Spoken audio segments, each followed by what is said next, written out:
Hello everyone, welcome to UPSC in Focus. Today we will go through the Hindu newspaper for 15th of April 2026, and I must tell you there are some very interesting editorials and articles today. So we'll go through them. These are very helpful for your prelims and mains as well.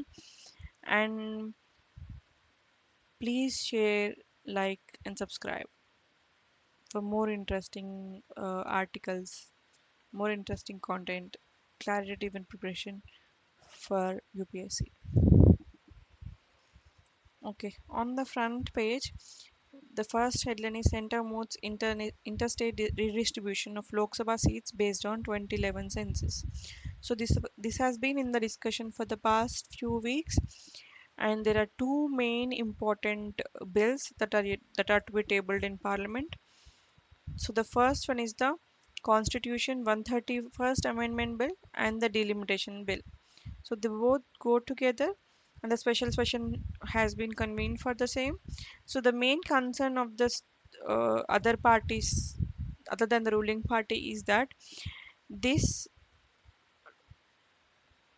this will favor the heartland north states, and this will add to the disadvantages of the southern states. This is the main concern. So is it true? So according to the bill, so the Hindi heartland states will have an increment in the share of Lok Sabha seats from 38.1% to 43.1%, while the southern states suffer with a shrink from 24.3% to 20.7%. And the Lok Sabha maximum seats has been increased to 850 seats, out of which 815 are for states and 35 are for union territories. And this includes the 33% for women. So these bills have been intended to operationalize Nari Shakti Vandan Adhiniyam, the 106th amendment of 2023. Okay, and this is based on 2011 census. The main amendments that are going to happen to the constitution are articles 55, articles 81, 82, 170, 330, 332 and 334A. So there is a very important editorial upon the same thing. We will go to that and then see. Okay. There is not much prelims perspective articles, but you go through the articles that you find interesting. Most of them don't have much to add to our UPSC preparation. Okay, mainly because there are polls. Uh, Much of the news has been to that only.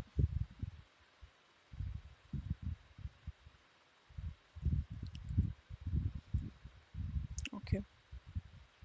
See, for example, there is an article here about SC Collegium proposes judges for Kerala and Karnataka High Courts. This is just a normal news given in the sidelines of a state page. But if you think from a UPSC perspective, you can go to the process and procedure of judge appointments for the state high courts, and how many types of collegiums are there, Supreme Courts, and when are they constituted, how are they constituted. So you can go into the deep of that. Okay, so if you've already had a go through of the topic, this is the time to revise. Whenever you see a topic reappear again, just go back to the topic and revise. That will help a lot in revision, so you don't have to put your manual efforts into it. Okay, this is the article. It is not a very opinionated article, but it has some facts that we can take notes of. For example, this is to operationalize the Nari Shakti Vandan Adhiniyam of 106th Amendment of 2023. And there are three parts of the Constitution that are having an effect because of this amendment that are given here. So you can go through them. So the main thing is it amends the Article 55, 81, 82, 170, 330, 332 and 334A. This could be a multiple choice question. So go figure. And then first, It raises the ceiling of the Lok Sabha membership from 530 to 815, and then it replaces the existing constitutional definition of population. So, this population definition specifies that the 1971 census should be used for seat allocation, and 2001 census should be allocation used for boundary demarcation. This is replaced currently with an open-ended formulation that population shall mean the census as parliament may by law determine.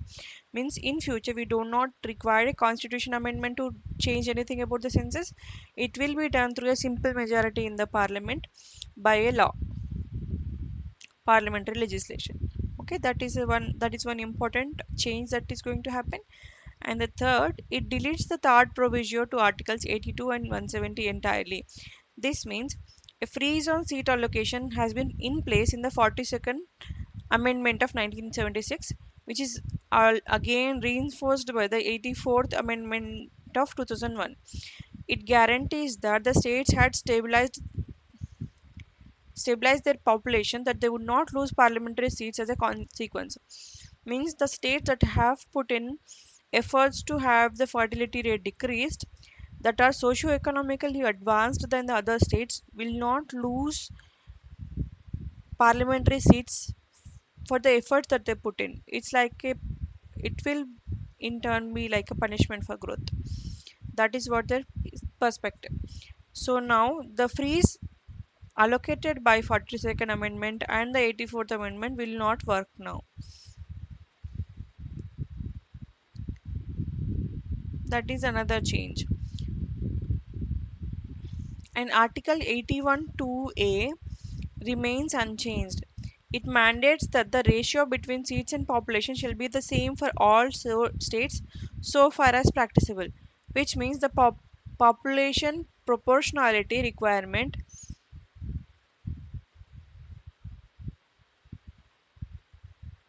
The population proportionality requirement stays, that does not that means that it does not preserve the existing proportions. The proportions are going to change according to the population. So the states with more population will get more seats. The article further says that the impact of this is the weakened fiscal federalism. This is compounded by diminished political representation for socio-economically advanced states. Means for those states that are socio-economically advanced in terms of reducing their fertility rate will have less political representation. So the states that are at most disadvantage are the states that put in extra efforts for health infrastructure, educational access, and women's agency to bring the fertility down to the averages. Okay, so this is what this article is. The main important points is that what parts of the constitution it changes and what changes. That is the main takeaway from this article. And the second most interesting article is the mapping the legislative vacuum in India's heat crisis. So this is a very interesting perspective. This is a very uncommon perspective because when we hear the term heat crisis or heat thermal crisis or heat waves or heat increments over the years, the only perspective that we gain is from the geography perspective, like what is the impact of it, why why is there a change in the temperatures, why is there increment in the temperatures. That is our only perspective. But here she says that there is a difference in terms of the class and caste about the impact of the heat wave. So it she says that heat wave affects different classes differently. Okay,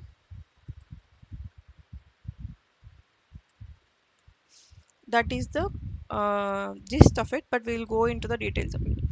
So the concept is thermal injustice, and how is it injustice? We'll go into the details of that from this article. Okay, the first point is the Factories Act 1948 only protects the indoor workrooms. Means it does not cater to the labors of laborers who work on the outside, means on the streets, in the construction areas, street vendors, or delivery partners. This might not have been a phenomena then. The delivery, the gig workers will be a phenomena in the future that they might not have thought of it, but these are not covered in that act. So occupational safety, health and working conditions code 2020, it does not discuss about outdoor heat. Okay, that is the second policy that does not cater to the outdoor heat effect. Although it does not consider outdoor heat, section 23 of this code allows the government to notify standards for weather. Okay, but it does not mandate that. So if it allows and does not mandate, we all know that it is going to get ignored. Okay, and that is the second exclusion of the heat crisis to everybody. The third one is that it is not a nationally notified disaster list, so it is not part of the list. So the fund that the states or the union can utilize from the national disaster resource fund is very minimal, so they can only use 10% trap from the NDRF, okay, or the SDRF. But that is the third policy that does not cater to everybody who is affected. So the what is the resolution? The 16th Finance Commission recommended that to include heat waves and lightning in the notified national disaster list for 2026 to 31. So this is a formal recommendation from 16th Finance Commission, which is very valid point that you can include in your answers, that heat waves and lightning should be included part of the nationally notified disasters list. And Ministry of Labor, IMD, transition to heat index. The Ministry of Labor and IMD should transition to heat index metric combining temperature plus relative humidity to get the human feel. This is one more resolution. Okay, and the third one is the Supreme Court's Ranjit Sinha 2024 ruling says that right to cool is a fundamental right under Article 21. Okay, this is very important. And urban local bodies should have suitable cooling shelters and free public water kiosks. This is from the fundamental right to cool under Article 21.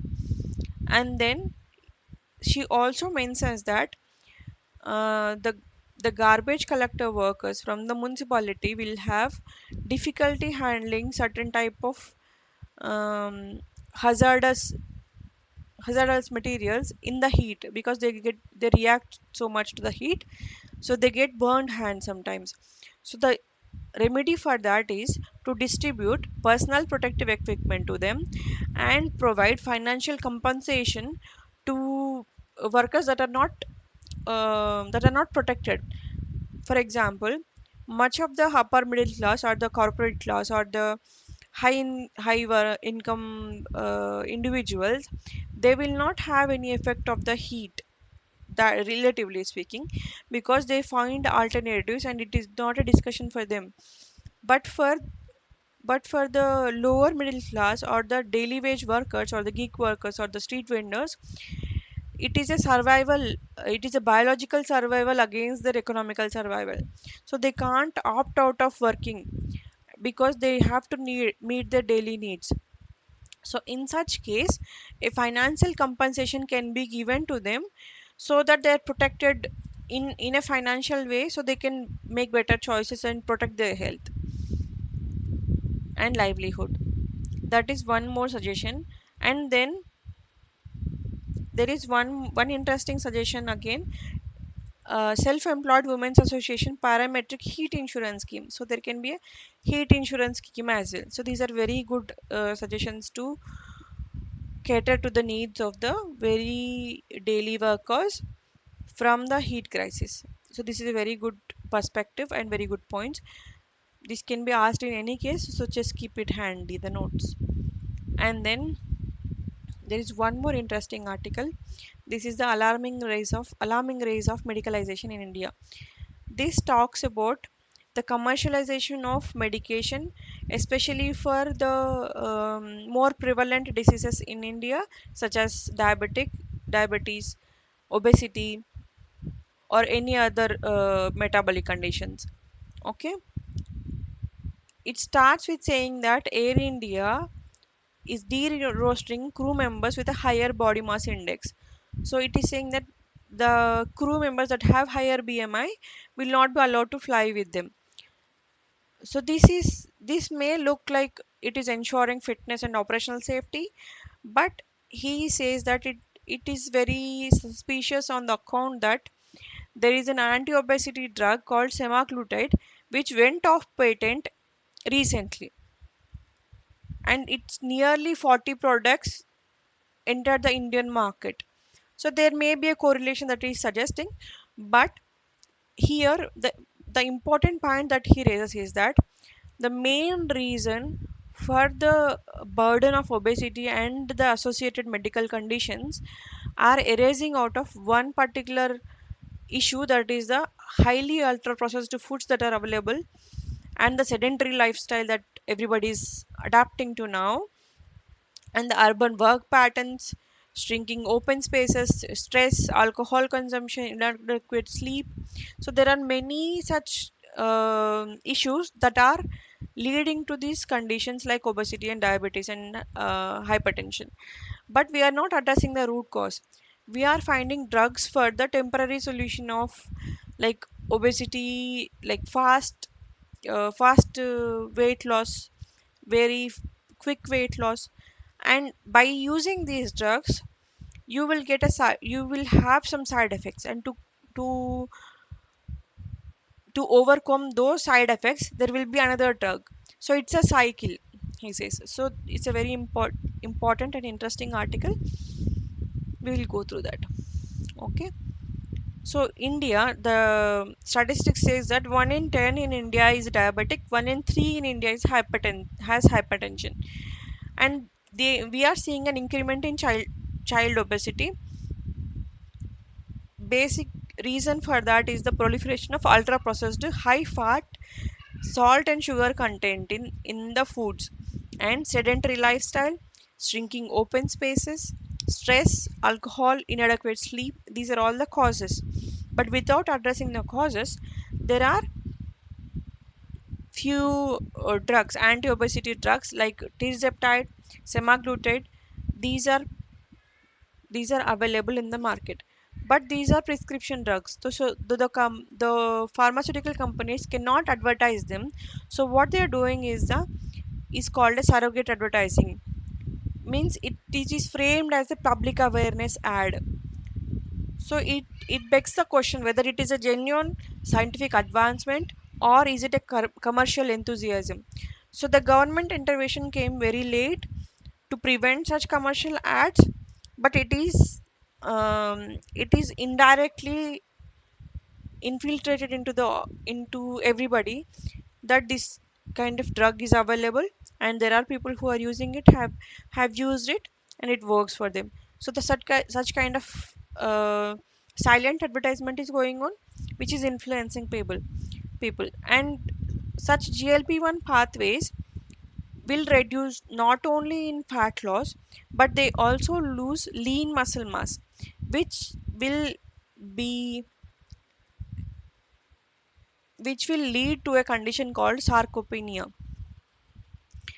So such drugs should be accompanied by protein intake, physical activity and resistant training. But this needs to be supervised, right? But the side effects are again accompanied by another drug that is going to sell to to overcome the side effects of the, but we are not addressing the main issue. Okay, and he suggests some solutions for that. One is that the fundamental drivers of these medical conditions are receiving very less attention, so policy should be based on that. And there should be greater transparency in terms of the drugs, its side effects, and the test results. Everything about that information should be made public. And there should be a genuine push or advocacy for a lifestyle change from the government and from everybody influential. Okay, that is what it says. There is one more article that is very interesting, that is food wastage. Okay, and here also there are some very good solutions for that. Okay, so March 30 constitutes a international day of zero waste, and United Nations Environment Program Food Waste Index Report 2024, this can be a prelims point, finds that the world wasted 1.05 billion tons of food because of inadequate post harvest storage, and households accounting for 60%, and food services accounting for 28%, and retail for 12%. So this you all know that there is no adequate post harvest storage capabilities in India. Okay, that we all know. But the irony, he says, it's not an irony, he says there is a coexistence of abundance and hunger. There is a misconception that abundance means prosperity, but here it is not necessary, because abundance is leading to wastage. So the irony of coexistence of abundance and hunger at the same time is an indictment of inefficiency and apathy on parts of the population. So India ranks second in food wastage, that can be contributed mainly to the population, because first is China and second is India. If the population is more, there is more food wastage. And Niti Aayog suggested to handle the post harvest inefficiencies, and it highlighted the inadequate coverage storage facilities, and we have underinvested in the cold chain infrastructure. So we have to provide timely mechanization and grading, standardization, scientific packaging. These are the skills and tools and infra that we need to properly store. And food wastage, one more uncommon perspective that not necessarily get it from the first time we think about it, is the greenhouse gas emission impact of the food wastage. So food wastage accounts for at least 8 to 10% of the greenhouse gases emissions. Also, one more point is that every morsel that wasted, it also means that the water that was fed to the harvest is wasted. The efforts put in by the farmer to bring that harvest are wasted. The time is wasted. The land, fuel, and the logistics, everything that is, every effort that was put in to bring that food to your plate is wasted. That collateral we do not usually think of, but we should be thinking of.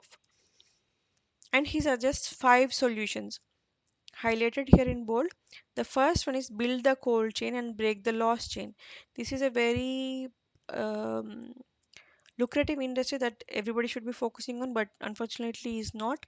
That we should be building cold chains to store the post harvest produce. Okay, and this will also ensure that the supply disruptions are not there. It will reduce our dependence on imports. There are many such benefits, so we should be focusing on that. And then legislate against waste, legislate for sharing. So this is a very interesting suggestion, that surplus food should be redistributed, and it should be backed by tax incentives for businesses. For example, several European nations have made it illegal for supermarkets to destroy unsold edible food, and they mandate donation to food banks.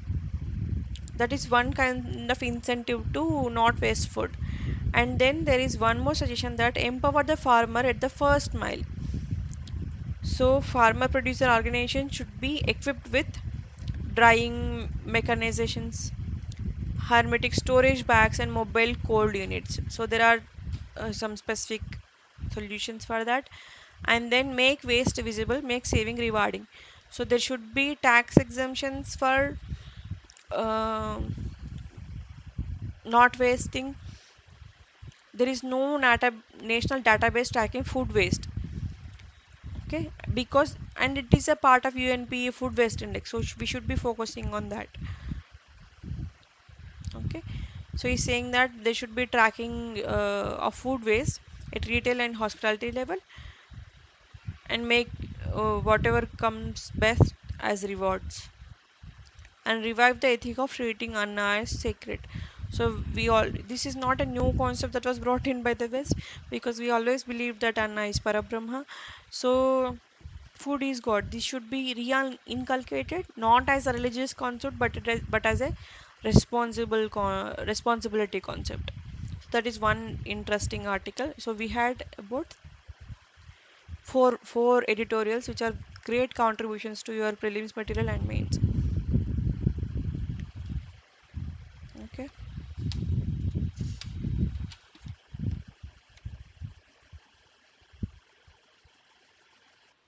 Yeah, there is one more article. Yesterday there was an interesting article about West Asia's impact on the economy. It was written by two very influential government officials. So go through that. And in addition to that, we have one more today that we can add to that.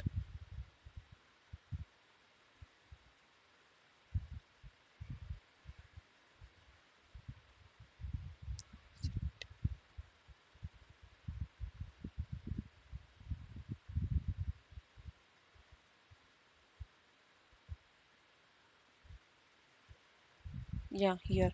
West Asia war threatens to push 2.5 million into poverty. This is said by United Nations Development Program. Okay. And in the report is military escalation in the Middle East, human development impacts across Asia and Pacific.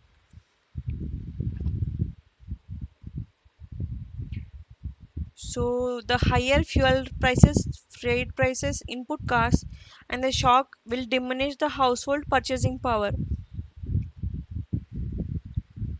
raising food insecurity and straining public budgets and weakening livelihoods. This is definitely a direct impact. And India is projected to experience a loss of approximately 0.03 to 0.12 years of human development index progress. Okay, those are just 2 to 3 points that we can add to the previous one. So that's all there is.